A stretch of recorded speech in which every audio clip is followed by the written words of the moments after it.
Aloha, everyone. Ronnie Landis here. I wanted to come to you very quickly to share with you probably the most important message I think that everybody needs to start to look at. In my world, I am overloaded at times with all kinds of health conditions, all kinds of disease manifestations that we call symptoms. And then we categorize these symptoms as different physiological, metabolic, hormonal, neurological, genetic expressions of a malfunction in the human body. We call that a disease or the symptom of a disease. And over the years, I've been able to line up and really to integrate some seemingly diametrically opposed ideas in the spiritual work that I've done in my life and the information that I study and the personal development work and the mind mastery, the attitude calibration work that I've spent my life doing. And then also in the health world and the nutritional world and all the things that as a career and as a focus, functionally, I'm focused on nutrition, I'm focused on lifestyle alterations, detoxification, everything that happens around the health and nutrition conversation. And I've just kind of seen this umbrella of a certain theme that really circles back around all the way to the center. What is that center? The very thing that stops us from becoming a divine expression of God. And yes, I will use that word God very liberally because it's real. Life is alive.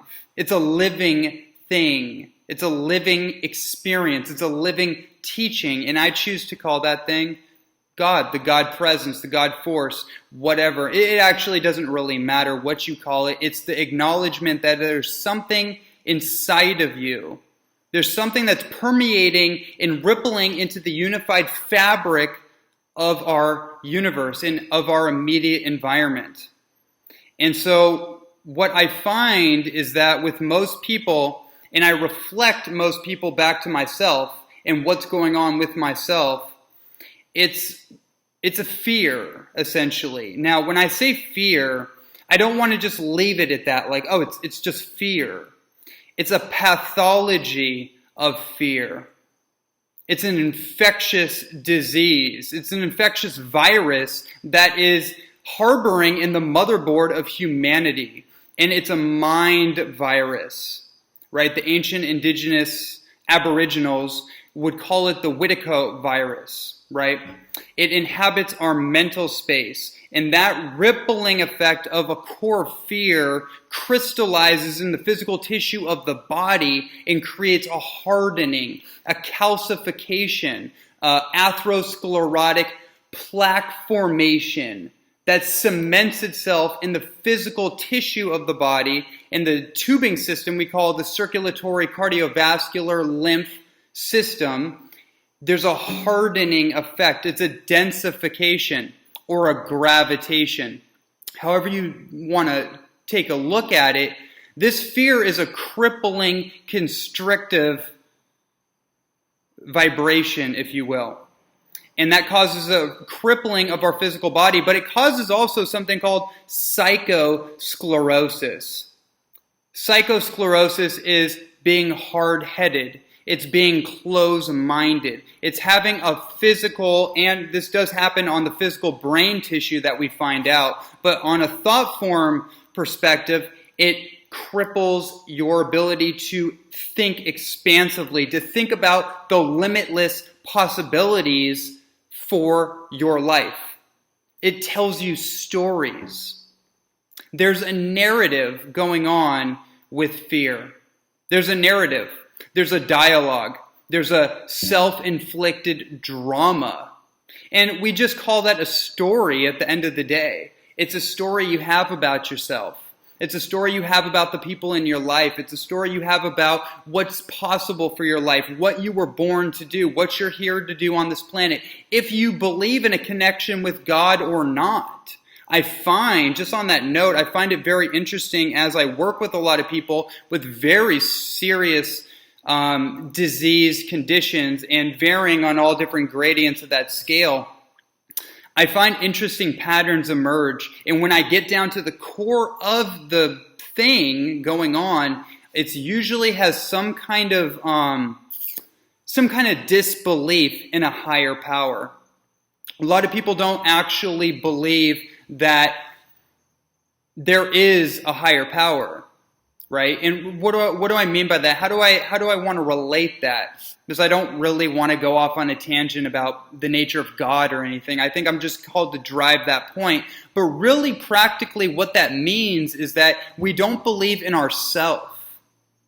Sometimes we need somebody else to believe in us first before we assume the position of self-belief, before we become the master architect of our life. This is a deep one too, because if you go to the rooting system of every story that you have in your mind about why you can't do something, about why you're not good enough, about why your relationship isn't working, or why you can't be in a relationship, why you, as a divine expression of that God force, as a noble being, why you can't do it, why you can't succeed, why you can't live your dreams, why you can't have your career and your marriage and your family too, why you have to choose something you love for something else, why we have to believe in the conspiracy of mediocrity over the reality of love in our lives. So that's kind of a long-winded explanation of this idea that somehow I'm hoping will provide value for you. I'm hoping it will drive you to think differently about this. But what does it come down to? It comes down to activating your courage muscle, activating courage in your life, activating and exercising your tenacity for life, your belief in life. Again, life is alive.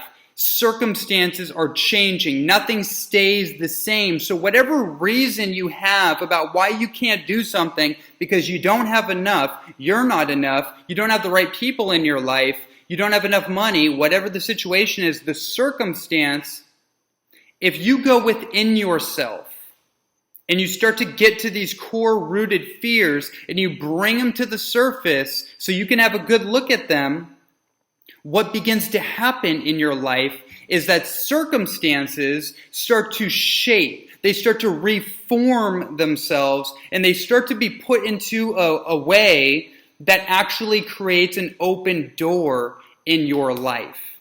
This is not just an idea that I have. I have literally spent my entire conscious life meditating on the pathology of fear and challenging it. Whenever I have a fearful thought, whenever I have a thought of scarcity, I have a thought of I can't do it, or this person is mistreating me, they're offending me, what's wrong with them?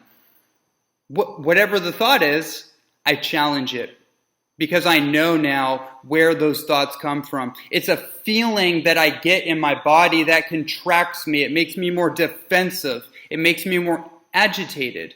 It makes me less happy, essentially.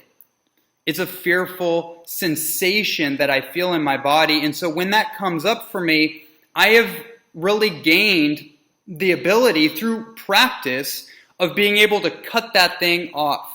I don't play with it anymore. I don't negotiate with fear in my life like, oh, well, okay, I don't want to rock the boat. I don't want to get criticism. What are people going to think if I really tell them what I think? All these little thoughts. So we cover up. We use intellectual cosmetics. We use rationality to protect ourselves, to insulate ourselves from whatever the thing we're afraid of experiencing is. And my advice to all of you that want to be entrepreneurs, that want to develop some kind of artwork for yourself, some kind of way of changing your lifestyle to experience more health, vitality, exuberance, and enthusiasm for life, the gift that is life, then start to dissolve your fear. Don't negotiate with it. This is a process. This takes time. It's not an overnight thing, right? But through the courage of making the right choice in a difficult circumstance, telling somebody that you love them, even if you're upset at them, even if they frustrated you, whatever it is, tell them you love them. Think it, meditate in that, and then verbally tell that person. Whatever the thing that you're afraid of experiencing, challenge it by stepping into it. Step into the lion's den of your own soul. And then the truth will be revealed. And you'll realize that it was just a story. It was just a narrative and a drama that we created as some sense of boredom because we weren't allowing ourselves to fully step into our life, to fully step into what we want to do, our passion, our career, our family, our whatever, you fill in the blanks, but whatever it is that we are not allowing ourselves to fully show up for, challenge it by doing it.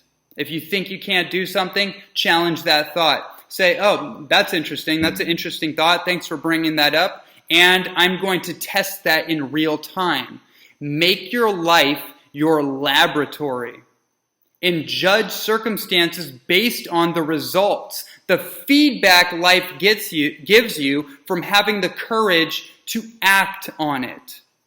And then from there, you will watch fear, false evidence appearing real, dissolve. And you will start to act from a place of abundance, a place of prosperity, a place of love, joy, and never having an absence of anything that you ever need. That's what I'm talking about. That's what this is all about. This game of life thing that we're all pursuing so hard with so much gusto and still ending up short, not being fulfilled. Anthony Robbins has a really amazing saying. To get everything that you've ever wanted, to reach the highest levels of success, and to not be fulfilled is the ultimate failure. Get the fulfillment first, dissolve the erroneous fears that are controlling your life, and watch love emerge through it all. Aloha.